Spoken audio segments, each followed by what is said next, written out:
Estoy tratando de hallar Rosario Norte con presidente Kennedy. Tengo, En mi cabeza. eso en Las Condes, claro, en Las Condes.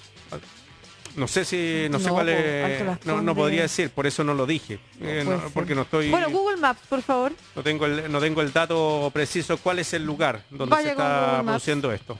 Mientras tanto, de acuerdo a un artículo publicado esta semana en La Tercera, los convencionales de Chile Libre, Teresa Marinovich, Rocío Cantores y Martín Arrau viajarán a España para reforzar lazos con líderes del partido de ultraderecha Vox. Vamos a conversar de esto con el profesor Gilberto Aranda, autor del libro Nuevos partidos y liderazgos globofóbicos versus cosmopolitas en la era populista, para entender qué es el partido Vox, qué significa la visita, si es correcto o no que convencionales en uso de su semana distrital vayan, por ejemplo, a reunirse con los líderes de Vox. ¿Cómo está, Gilberto? Hola, ¿qué tal? Buenas tardes, qué placer estar con ustedes. Muchas gracias. Igualmente. Primero conversemos de este libro, Nuevos partidos y liderazgos globofóbicos versus cosmopolitas en la era populista. ¿Cómo se vincula esto con nuestros convencionales vinculados a la ultraderecha y, por supuesto, vinculándose más a la ultraderecha a nivel mundial? Tan globofóbicos parece que no Claro. son. No, nadie es muy globofóbico ni completamente cosmopolita, ¿eh? En general, si tú te fijas en la portada del libro, la verdad es que se amplía a otro grupo, el bolsonarismo, y también a distintos grupos políticos de izquierda y derecha. Y claro, acá como que se cruzan de alguna manera opciones, hay estilos en común, pero ciertamente hay distintos objetivos. En el caso concretamente que me menciona, es parte de una estrategia que ya lleva un tiempo, que intenta ser consolidada en lo que sería algo así como un Foro Madrid, que uniría partidos más que conservadores, yo diría derecha radical, personeros de derecha radical y conservadores, con Vox, y que de alguna manera intenta responder, reaccionar, esto también hay que leerlo así, ¿no? A lo que ha sido el desafío por parte de izquierdas protestatarias, movimientos protestatarios, izquierdas protestatarias con el sistema, y que también se han agrupado, porque como tú sabes, esto también es una respuesta a lo que fue el Foro de San Pablo en algún momento, y sobre todo el Grupo de Puebla. Intentan crear su propia foro internacional, a pesar de todo su nativismo, nacionalismo, y que un poco siguiendo la línea de Steve Bannon, ¿no? Este consejero de Trump que decía, somos nacionalistas pero tenemos que estar vinculados. Claro. Profesor Gilberto Aranda, estábamos comentando un incendio en el Parque Arauco, el incendio que se está provocando a esta hora. Ya hay 7 carros que van dirigidos a esta zona de alta afluencia de público ahí en Avenida Kennedy, así que atención a la gente que está transitando por ahí y a la gente que, bueno, que está alrededor del Parque Arauco también se retire de ese lugar para que pueda trabajar tranquilamente bomberos. Profesor, retomando lo que usted nos contaba, Vox, ¿cómo podríamos definir a Vox? ¿Hay algún partido parecido en Chile y cuáles son sus posturas más características para que la gente se haga una idea de lo que estamos hablando? Bueno, desde luego, pensado en términos españoles, el gran hito que marca la emergencia de Vox de poderío electoral es el secesionismo catalán. No es que nazca por esto, nace antes, por el 2013, pero a partir de los hechos de octubre de 2017 que desembocan primero una elección en Andalucía y después elecciones generales que lo llevan, lo aupan, como dicen allá, al tercer lugar, el 15% de las preferencias, etcétera. Es decir, es una respuesta al desafío en clave territorial que también proponen o que postulan los nacionalismos periféricos. Pero si me llamas ya a la política nacional, yo lo describiría básicamente como un partido de derecha radical, es decir, lo sitúo entre la extremo derecha y la derecha conservadora. No quiero decir que es de derecha extrema, porque de alguna manera está inmerso en las reglas de la democracia liberal hasta cierto punto y en tensión. Hasta que lleguen al poder. Y al mismo tiempo, bueno, mira, en general hubo movimientos de extrema derecha que llegan al poder y la desarman, pero hay también líderes de derecha radical que llegan al poder y que contienden, tensionan a la democracia liberal, pero no necesariamente la trituran, como el caso del trumpismo. Por eso yo lo diferencio, por ejemplo, del fascismo. Algunos autores hablan de nacionalpopulismo, otros hablan de posfascismo, para hacer esta diferencia, y claramente decirte que me parece que tiene dos rasgos cruciales. Nativismo, es decir, un sesgo antimigratorio, con rasgos xenofóbicos, y además, y esta es la diferencia con los fascismos, que hay que tenerlo muy claro, neoliberalismo. Los fascismos no son neoliberales, y eso hay que decirlo bien claramente. Y diría que esta opción por el mercado con rasgos nativistas son parte del ADN no solo Vox, sino de otros movimientos en Chile y en América Latina. ¿Y cuáles podrían ser los vínculos, por ejemplo, con, estoy pensando en Terena Marinovich, que representa que llega a la Convención Constitucional de la mano de José Antonio Kast, ¿no es cierto?, de su vínculo con José Antonio Kast y el Partido Republicano. ¿Cuáles podrían ser los vínculos con nuestra derecha de Vox y con lo que hoy tenemos avanzando en la candidatura presidencial? Bueno, desde luego decirle que me he informado, como ustedes, por la prensa, que han habido conversaciones a través de Zoom en distintos actos, pero creo que lo más importante ha sido que el día 9 y 10 de octubre pasado, en Madrid, justamente antes del día así llamado en España la Hispanidad y en otros lugares como aquí Encuentros Mundo, etc., hubo un gran evento que congregó aparte de estas nuevas derechas radicales en Madrid, donde además del acto multitudinario, habían en comunicación a distancia, comunicación remota, personeros que de alguna manera van desde Milei en Argentina, José Antonio Kast en Chile, pero también hay otros que se suman a las listas como Keiko Fujimori, ¿no?, que es más bien representante de una derecha populista, diría yo. Entonces, lo que busca es congregar, compartir con derechas que van más allá del conservadurismo, con derechas radicales, y armar de alguna manera una respuesta también a otros movimientos antiglobalización. También tenemos que decir, esto fue también hubo conexiones también entre Podemos y movimientos en América Latina y gobiernos en América Latina. Por lo tanto, son parte de las reacciones. Y hay que verlo también así, como una reacción que usa todo el andamiaje de la globalización para mandar un mensaje con elementos antiglobalizadores. Tengo una pregunta, perdón, que sumar a eso con respecto a los vínculos que pudiera haber con las conexiones ideológicas que pudiera haber con esta derecha que se ha reforzado a partir del rechazo. El otro día conversábamos con el investigador Javier Sajuri y contaba cómo, independiente que el rechazo hubiera marcado solo un 20%, es un rechazo muy homogéneo, muy aglutinado. Entonces se fortalecen como grupo, crecen y bueno, hoy en día además están creciendo a nivel, parece, de puntos en la carrera presidencial. Usted hablaba de nativismo, de neoliberalismo. Quería saber en términos valóricos, conservadores, ¿también tienen vínculo o eso los diferencia? Es que, mira, yo creo que parte de ese crecimiento, que lo podemos llevar al caso chileno, pero también a otros lugares, es que a partir de sus posturas esencialistas, identitarias, que piensan que las identidades son inmutables y se mantienen a través del tiempo sin cambio, cuestión que varios pensamos que las identidades son dinámicas y son polivalentes muchas veces, los hace tener un buen tipo de conexión, un cierto tipo de vínculo con el conservadurismo.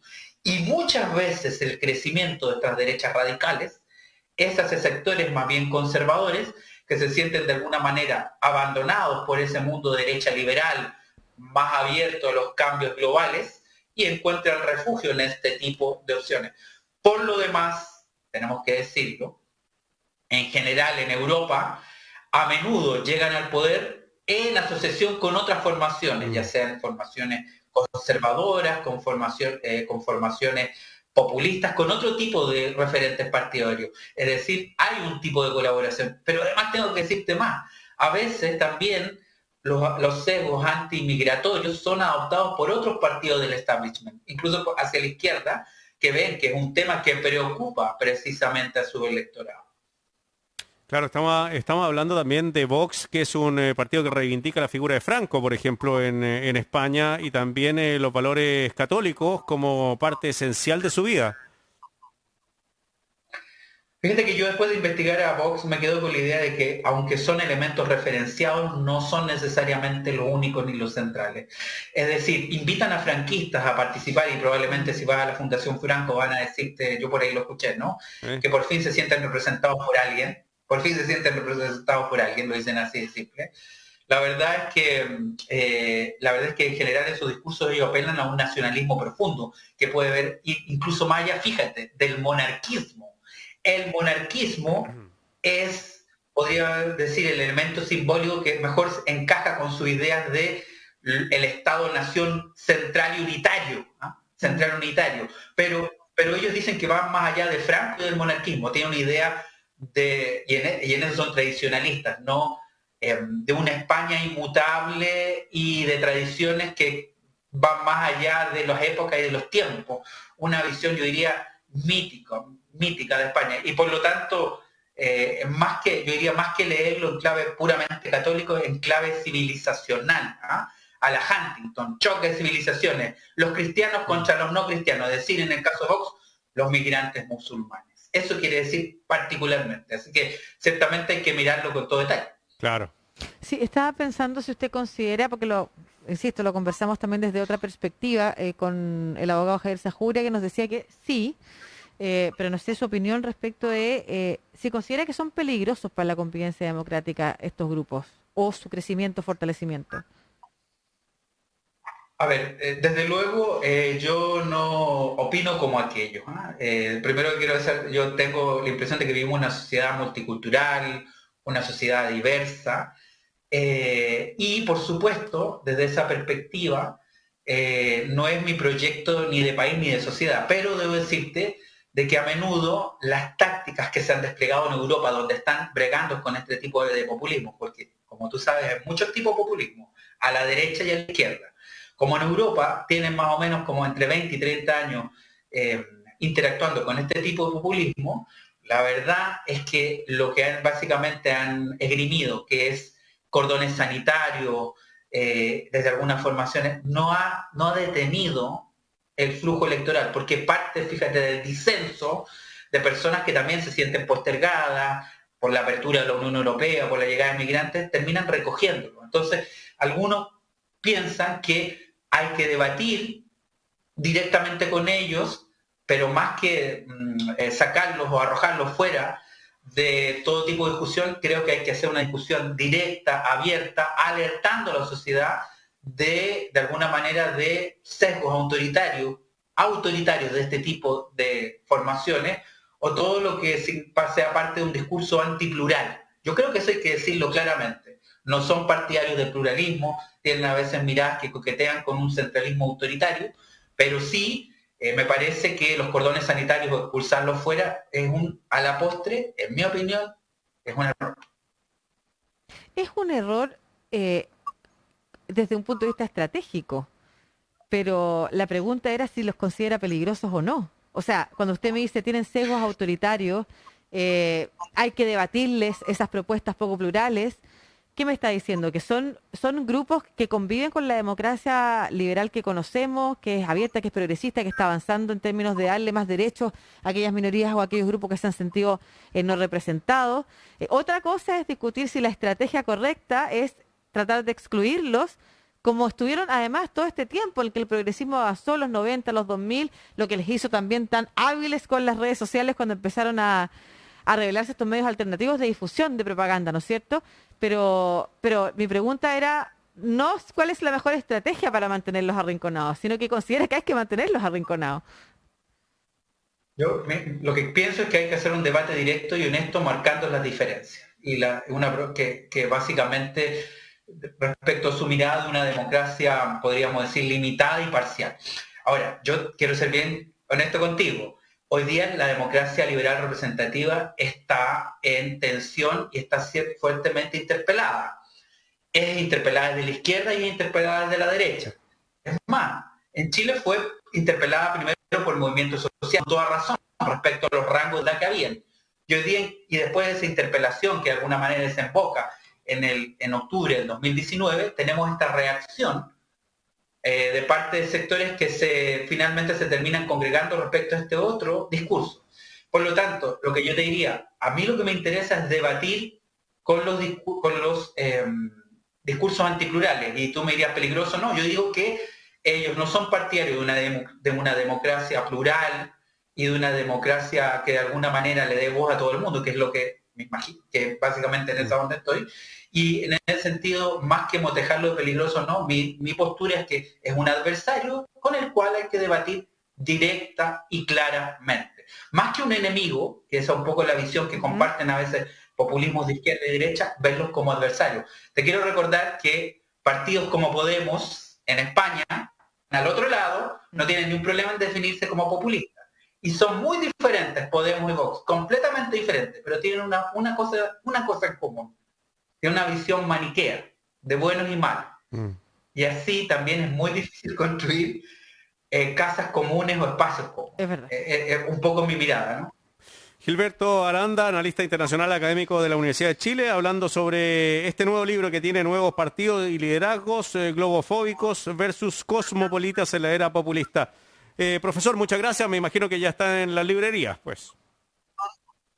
Yo espero que sí. Hoy día es el lanzamiento a las 5:30 de la tarde. Invito a todos los auditores y auditoras cordialmente a que se unan si van al mail de Editorial Universitaria, y gracias a ustedes por permitirme hablar este tema y de alguna manera también presentar el libro, de verdad. Sí, claro que sí, contextualizado además con la contingencia. Gracias, profesor. Un abrazo.